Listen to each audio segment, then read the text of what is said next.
2050. What's going on, everyone? Maiko back with a box break recap video of sorts.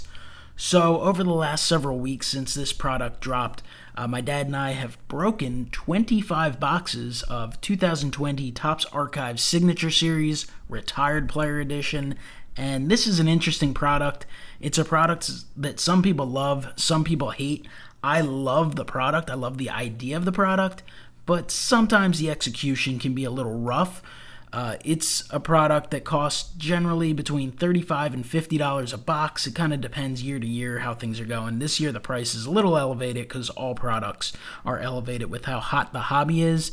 And basically they're all buyback cards signed by various players. These ones all retired players, some of them Hall of Famers, some of them not, some of them fan favorites, some of them kind of head scratchers as to why they were selected.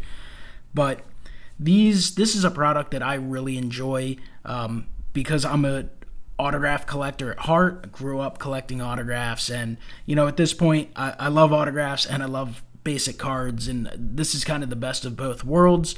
I like to buy singles of this product, which includes Phillies players, just guys that I always enjoyed watching that I don't have autographs of, or just different cards that I think fit the PC for various reasons, kind of nostalgic sets, things like that, and then Allen and Ginter autographs. So always have a lot of fun with this, and it's the smartest thing to do is to buy singles with this product.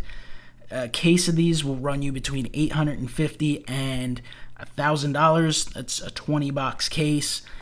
And honestly, sometimes you can crush a case, but usually you struggle to break even. Kind of similar with all products, but this one specifically, you could kind of build your own case. I mean, you could spend $500 on a Hall of Fame autograph like a Derek Jeter or something, $200 on another really good card, and then fill out the rest of the case. You would have $200 left over for the next 18 cards. So it's probably the way to go, but I'm not going to apologize for breaking these because broke them kind of at different times when I met up with my dad, and we had a lot of fun. Sometimes you hit the bad ones and you kind of just shake your head, but other times you hit really good stuff. So overall, I think we did decent, and now I'll just show off some of the stuff we got. So this one here is a Topps Stadium Club of Benito Santiago. Kind of an odd one in the Cincinnati Reds uniform. Obviously, there's Reds fans out there that will certainly remember Benito with the Reds. He was with the Phillies for one season. Haven't seen any Phillies cards of him in this product, but that would be pretty cool. Obviously well known for being with the Padres, spent some time in Miami. But Santiago, kind of a fun player, obviously does not bring a ton of money. We got Crime Dog Fred McGriff. This one's numbered to 5, and it's a Topps card, so I love when it's the basic Topps cards. Obviously one of the classic flagship series. Something that I always enjoy autographs. There are certain products in here that are awesome, others that you kind of doesn't work, but Fred McGriff, that is a cool one, definitely awesome for the personal collection, so was definitely happy with that one. Let's see what else. Who else did we hit? Juan Gonzalez. So Juan Gon, one of those guys, had a brilliant career, over 300 home runs. Not going to be a Hall of Famer, but good, solid player. He's the type of guy that it kind of depends card to card, but even though he had a really nice career, you'd probably get maybe half the price of a box back on that one if you were looking to move. So this was a redemption. There are some redemptions in here, and this one is for Jorge Posada with a little piece of debris inside, so I'm going to have to open that up anyway, but Posada's pretty cool. Another one of those guys, fan favorite type of guy. Obviously being a Yankee helps a lot, and it's going to depend on the card. If it's a base Topps or maybe an Allen and Ginter, would be thrilled with it. If you get certain other cards, it is what it is. Always a market for Posada. Not specifically looking to sell any of these, but that's the way I kind of factored in when you spend money on wax. So here's a Tim Raines from High Tech, and this one is serial numbered 1 of 1. A little hard to see there. A little easier in person, holding under the light, but this is a cool one here. Tim Rock Raines, Hall of Famer, and he's featured in the Yankees uniforms. You don't get a ton of Tim Raines as a Yankee, so that kind of adds a little something to it, and being serial numbered 1 of 1 helps as well. Now, of course, these aren't, to me, as cool of a 1 of 1 as something such as a Superfractor, but that's kind of the way I track different cards in terms of, picking them up and such. This one, as you can see, serial number to 80, Al Oliver with the Texas Rangers. I do like the fact that that is on an 82 tops, so the classic, or an 80 tops, I'm sorry about that. The classic flagship cards. I don't know why I said 82 when I knew that was the design from the 1980 Phillies team set. All right, so what else we got here? We've got Jim Rice, so another Hall of Famer. Serial number to 50. It's Drake's Cakes, so it is a Topps product, a Topps made card. I don't mind the Drake stuff. A little odd. Obviously a cheaper card, but kind of something a little different. Let's see who else we hit. Oh, this was a sweet one. Was thrilled with this. I know some of the Mariners fans out there will love that, including Near Mint Musings, Ground Chuck, some of those guys. But number 3 of 8, this is for the PC, absolutely. Edgar Martinez and the sweet Allen and Ginter cards. So that one was thrilled to get because this is the type of card I would chase anyway. Edgar Martinez, someone I need in the Ginter PC, but not anymore because we're lucky enough to hit that one. All right, what else do we get? Steve Rogers, Captain America. So this is not a card that goes for much. It's numbered to serial 73. Steve Rogers, not a big name, but it's actually cool. And of course, when you open this many, you're going to hit a dud. So you're not looking for this card because I'd rather buy it for like $5 on eBay, but it's a 1978 Topps, so obviously an older card, and it's featuring that sweet, defunct Montreal Expos uniform. So reasons to like that card. Again, when you open that many boxes, you're going to hit some rough ones, and when you hit a rough one, you want it to at least be something that you enjoy and like in the collection. All right, so we got Jeff Cirillo. This is an example one that you're not thrilled to get. Cirillo, he had an okay career. I believe he made an all-star team or two with Milwaukee, but I'm not a huge fan of these mid to late 90s finest cards. Not that I don't mind the cards. I just don't think they're great for autographs. I don't think the autograph pops at all. I think there's way too many dark spots. So, probably one of the ones that are a little less excited to get there with Cirillo. Also hit Dennis Eckersley, so I like that one. 40th anniversary of Topps. Big fan of that. Eckersley always has a really nice signature. It's a clean-looking card. He is a Hall of Famer, so another one. I mean, Eckersley signs a lot, so he doesn't have a really strong premium value, but I definitely was not disappointed when we hit that. And then you got Bronson Arroyo. It's a Bowman Heritage. Heritage cards always look nice signed. Bronson Arroyo, obviously not a huge name at all, so that was one that you hit and you're just like, would have preferred to do a little better. I mean, Bronson had a solid career overall, but when it's $5 or $10 and it doesn't really fit into the PC, it's not all that exciting. All right, here's another Jeff Cirillo, and these were not all broken out of a solid case. These were purchased from multiple dealers over the course of weeks, and sometimes you'd open 2 or 4 at a time, and other times maybe 6 to 8. This one, I like the fact that it's Topps Gallery, but I don't really think of Jeff Cirillo as a Colorado Rocky all that much. It is numbered very high to 99, so that's a card that would be rough to move for anywhere close to the price of the box. So usually cards like that I just generally hang on to. Here's a Jay Buhner, another cool one. Like the Topps flagship, Jay Buhner, one of those fan favorite types of players, especially if you grew up in the early and mid 90s when the Mariners were kind of coming into their own, where they had the Hall of Famers of Ken Griffey Jr. and Randy Johnson, and then of course you had a really strong, solid fan favorite, really good all-star type of player like Jay Buhner, and of course he's referenced in Seinfeld, so that's another plus. But Jay Buhner, again, not a big card, but it's a type of name, it's a type of card that I enjoy, and I like to have stuff that like that in the collection. Sure, I like to have Hall of Famers and expensive rookie cards and stuff like that, just like anyone else, but I like to have cards that I enjoy and cards that are nostalgic and bring back great memories of collecting and enjoying baseball while growing up. All right, next one, Ozzie Smith. This is an early year Stadium Club, members only. This is serial numbered 1 of 1. So Ozzie Smith, really clean signature, nice card, Hall of Famer, 1 of 1. So that's a really strong and solid hit there, and Ozzie Smith. We did hit a hot streak of 1 of 1, so they should be coming up. This is a Maury Wills, 87 tops, turn back the clock, numbered to 76, but solid one there, Maury Wills.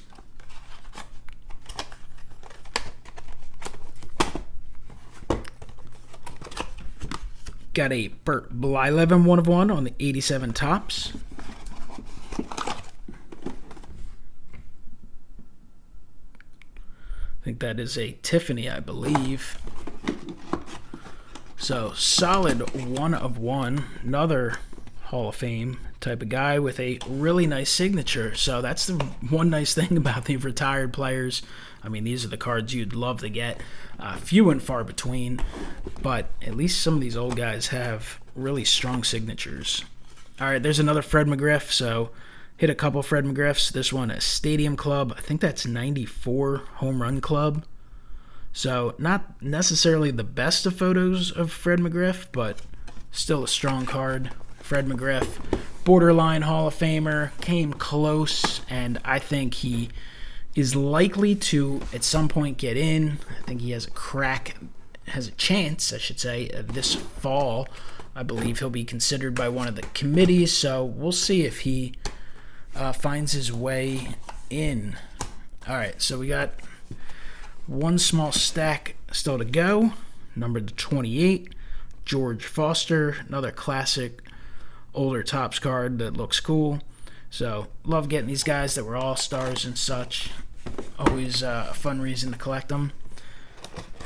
We've got Ruben Sierra, numbered to 59, 87 Topps. Liking the Topps flagship. One of the things I don't love about the modern ones, the active player edition, is they toss a ton of Bowman paper and some of the minor league cards and stuff, some of the cheaper products, Topps opening day, things like that. And while 87 Topps is nothing to write home about, I love the classic card. I think that works a lot better for the signature and collectability of the card. All right, a few more to go. This is a sweet one here. 1 of 1 Todd Helton on the Allen and Ginter. So it's a PC type of card. Another guy who has a shot at the Hall of Fame. Certainly not guaranteed in any way, shape, or form, but he'll be in the conversation for the next several years. And it is a Ginter for the collection. So sweet Todd Helton 1 of 1.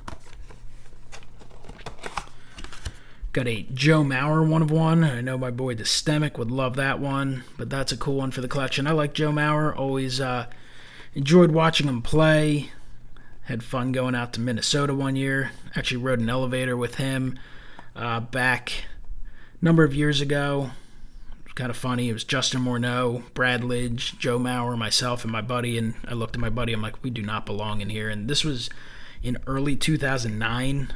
Mauer and Morneau had just won batting titles and MVPs, and Brad Lidge was, just had a perfect season, was on the mound for the last out of the World Series, and we were two idiots that did not belong in there, but it was pretty funny. But sweet Stadium Club 1 of 1 Joe Mauer.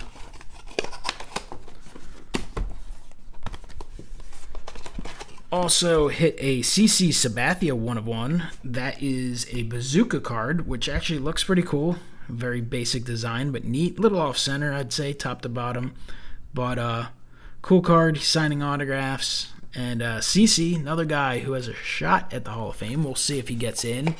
I would think he'll find his way in there at some point. 3,000 strikeouts. The only two pitchers to record 3,000 strikeouts who aren't in are Roger Clemens, who obviously has the steroid allegations, and Curt Schilling, who has diarrhea of the mouth, but certainly deserves to get in regardless. I don't think spewing your mouth nonstop should keep you out of the Hall of Fame, but we'll see what happens this year. And this is a really nice looking one here too. Nomar Garciaparra 1 of 1 from Archive Signature Series. It's Topps gold label. I mean, that's an absolutely beautiful looking card.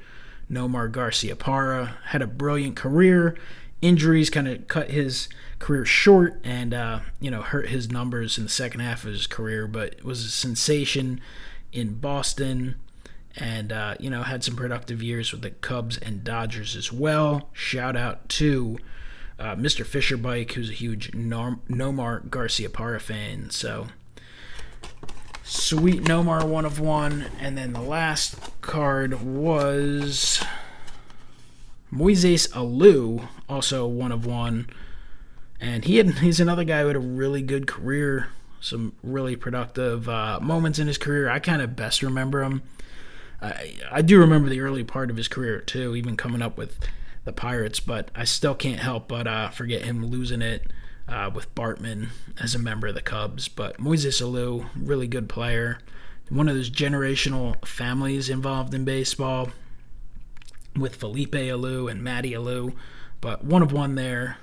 So overall, did well. If I were to calculate potential values, not that I'm looking to sell these, but you think about it when you spend money breaking stuff, I think probably would be about break even, and had a lot of fun with it. And fun breaking wax, you got to factor in the fun factor. That's one of the things you're paying for, is entertainment and having fun, having a good time, breaking stuff, making memories, sharing moments in the hobby with friends and family. That is very important, and I think it's something that people need to realize is important, because this hobby is a lot of fun, and obviously baseball cards are expensive, so you got to sell some stuff. Most people involved in collecting now, especially if you break, you sell some stuff because you have to fund the hobby. It's just the reality of it. But obviously the hobby is hot, prices are elevating, and the flippers and investors are getting heavily involved. And of course everyone has a role to play, and everyone is welcome into the hobby, but